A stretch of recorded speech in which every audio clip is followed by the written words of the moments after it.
দেখুন বন্ধু, আজকে আমি রান্না করেছি কারকল দিয়ে চিংড়ি মাছ দিয়ে। দেখুন কত ঘন ঘন মাখা মাখা হয়েছে। দেখুন বন্ধুরা, গ্রেভিটা দেখুন, দেখতে যতটা ভালো হয়েছে খেতেও ততটা ভালো হয়েছে। চলুন বন্ধুরা রান্না করি। আজকে আমি রান্না করবো কারকল দিয়ে চিংড়ি মাছ দিয়ে। এই যে কারকলগুলো আমি গোল গোল করে কেটে নিয়েছি, আপনারা যেমন ইচ্ছা কেটে নিতে পারেন। আর এই যে চিংড়ি মাছ, এতে আপনারা আলুও দিতে পারেন। আমি আলু দেবো না, শুধু কারকল দিয়ে চিংড়ি মাছ দিয়ে রান্না করবো। কারকলগুলোকে প্রথমে নুন হলুদ দিয়ে মেখে নেব, মেখে তারপর আমি এগুলো ভেজে নেব। নুন দিলাম,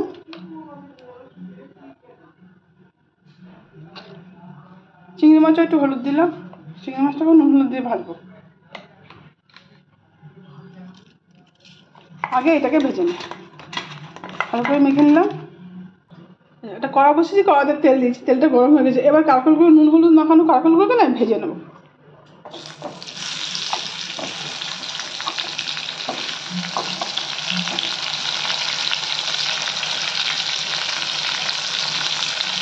এক এক করে এগুলো ভেজে নেব। এগুলো ভাজা হয়ে গেল। এবার এক এক করে আমি সব নামিয়ে নেব, সব নামিয়ে।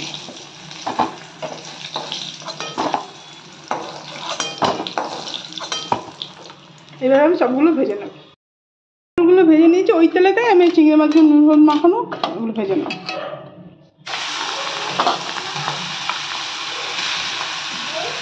ওগুলো ওই ব্যাগটার মধ্যে ঢুকিয়ে ভেতরটায় রেখে দেবো। তো শুকনো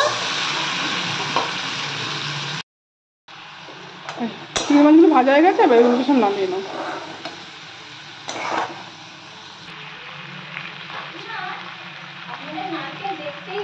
একটু বন্ধ রাখো 2 মিনিট। এই তেলটার মধ্যে আমি দিলাম জিরে, গোটা জিরে আর তেজপাতা। এই তেলে আমি চিংড়ি মাছটা ভেজেছিলাম। এবার দেবো পেঁয়াজ। পেঁয়াজটাকে আমি বেটে নিয়েছি, মিডিয়াম সাইজের একটা পেঁয়াজ নিয়েছি। পেঁয়াজটা বেটে নিলে কি তরকারিটা খুব গ্রেভি গ্রেভি হবে, ওই জন্য। যেহেতু এতে আমি টমেটো ইউজ করবো না, হ্যাঁ পেঁয়াজটাকে ভালো করে ভেজে নেব। পেঁয়াজটাকে মোটামুটি ভাজা হয়ে গেছে। এবার এতে আমি দেবো অল্প করে আদা। আপনারা চাইলে রসুনও দিতে পারেন, কিন্তু আমি রসুন দেবো না। আমার মাকে দেখেছি আদা দিয়ে এভাবেই করতে, রসুন দিত না। এবার এক এক করে আমি সব মশলাগুলো দিয়ে দেবো। দেবো 1 চামচের মতো জিরে গুঁড়ো, দেবো লঙ্কার গুঁড়ো, ঝালটা আপনারা বুঝে দেবেন, আর হলুদের গুঁড়ো, সঙ্গে একটু কাশ্মীরি লঙ্কার গুঁড়ো দেবো। দেবো অল্প করে কাশ্মীরি লঙ্কা গুঁড়ো, তাহলে কালারটা ভালো হবে এই আর কি। এবার এটাকে ভালো করে তেলেতে কষে,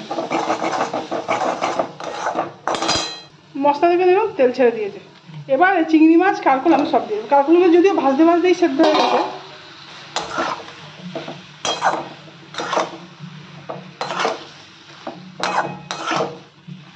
গ্যাসের ফ্লেমটা আমি স্লো করে রেখেছি, একদম স্লো করে রেখেছি। এবার 2 মিনিট এইভাবে মশলাগুলোর সঙ্গে এটাকে মিশিয়ে আমি চাপা দিয়ে রাখবো। আর নুনটা দেওয়া হয়নি, নুন আন্দাজ মতো নুন দেবেন, নুনটা দেওয়া হয়নি। যেহেতু ভাজাতেও নুন, কারকলগুলো ভাজতেও আমি নুন দিয়েছিলাম। মশলা শুদ্ধ আমি 2 মিনিট চাপা দিয়ে রাখবো,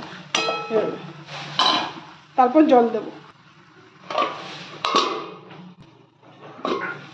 2 মিনিট হয়ে গেছে, দেখুন তেল বেরিয়ে এসছে। এবার এর মধ্যে জল দিয়ে দেবো। একটু বেশি ঝোল থাকবে না, একটু মাখা মাখা তরকারিটা হবে, খেতে ভালো হবে। গ্যাসের ফ্লেমটা এবার জোরে দিয়ে দিই, ফুটে গেলে আবার কমিয়ে দেবো। তরকারিটা মাখা মাখা হলে খেতে ভালো হবে। দেখুন এগুলো তো ভাজতে ভাজতে সেদ্ধ হয়ে গেছে, তো সেদ্ধ হয়ে গেছে।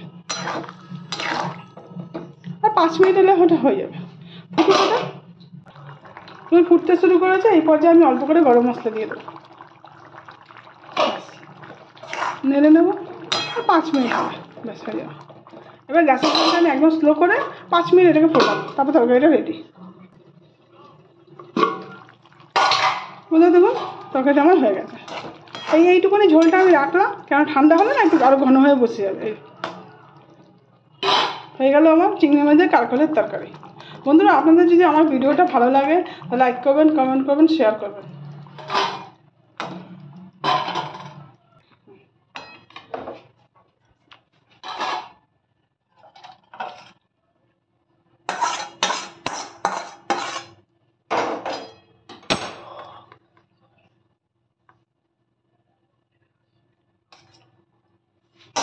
দেখুন বন্ধুরা, হয়ে গেল আমার চিংড়ি মাছ দিয়ে কারকলের তরকারি। এই যে ঝোলটা দেখেন কেমন হয়েছে, ঠান্ডা হলে না ঘন হয়ে এটা বসে যাবে। এটা একটু মাখামাখাই খেতে ভালো হয়। এতে কিন্তু আমি আলু ইউজ করিনি, আপনারা চাইলে আলু দিতে পারেন ডুমো ডুমো করে কেটে।